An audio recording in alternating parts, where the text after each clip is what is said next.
Sorry na.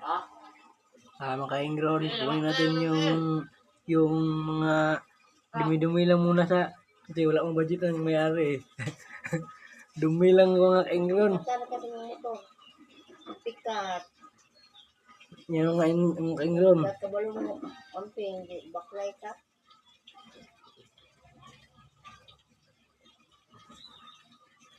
Yan, napaka-dry skin niya po. Kamot. Yan ang mga ka-ingron, kunin natin. Customer natin, galing pa ng Cebu, madam. Ang layo ng customer, negos tayo.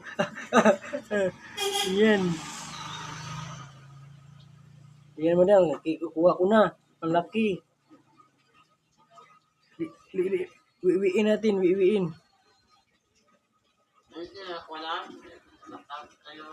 Yan na, makita nyo mga ka-ingron.